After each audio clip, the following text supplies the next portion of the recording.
This is Audrey McLaughlin, founder and CEO of McLaughlin Sales Group LLC and creator of Customer Service from the Heart. Welcome back. Thank you for joining me for Module 3, Boosting Morale in Your Office. This is the third and final module of our three-part series, so I hope you've enjoyed it.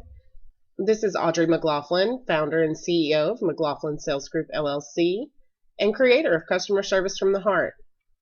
First, let's review some reasons, again, why morale is important.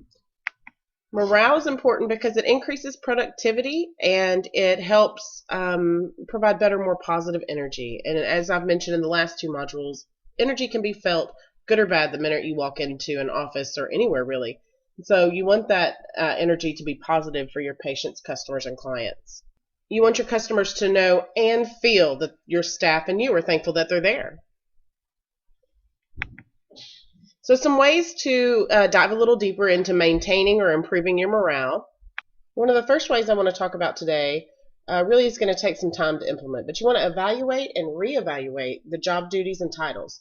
So what you're going to do is ensure each employee is challenged but not overwhelmed. It's important for employees to feel challenged, otherwise they get bored and find other jobs.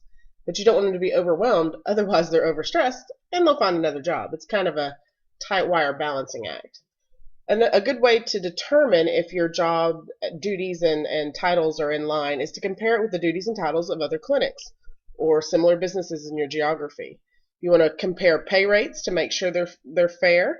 Make sure that there are ways for your employees to move up, because it's hard for an employee to work hard and maintain morale and be happy about being in a job if there's nowhere for them to go as far as promotions. You also want to, you can do this evaluating and reevaluating. So once you get a general idea, you want to continue to evaluate. You can do this with staff meetings. You can do this with one-on-one leadership with their teams.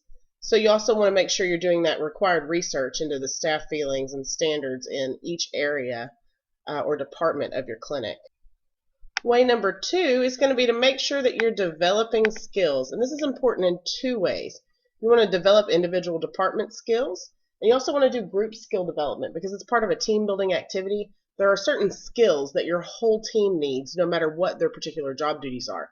Customer service is one of them, so it's a good thing to put them through a little customer service training. You want to make sure you include everyone, and another way to develop skills is to cross-train.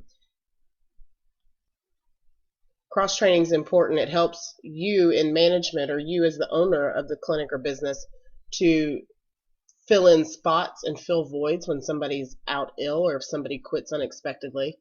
And it also gives the other people in your office a appreciation for what their coworkers do.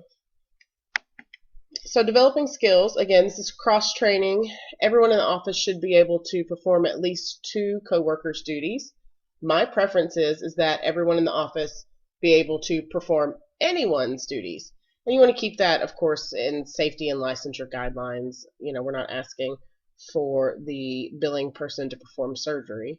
And also, practice makes perfect. You want to develop these skills, let them practice these new skills, and let them train each other. Sometimes training somebody in your job is the best practice for developing your own skills.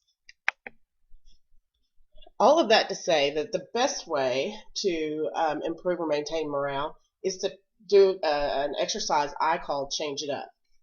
So what you're going to do is put all the staff's names and positions on a sheet of paper, put each staff's name and position in a hat, and then draw a new position for each member of the staff. And remember, as I said, within the limits of safety. That person will then work the duties of whomever's name they picked for the full day. The benefits of this is that it gets the employees out of their daily rut and repetitive job duties. It helps foster better communication between departments and staff members. It also creates an empathy for other staff members.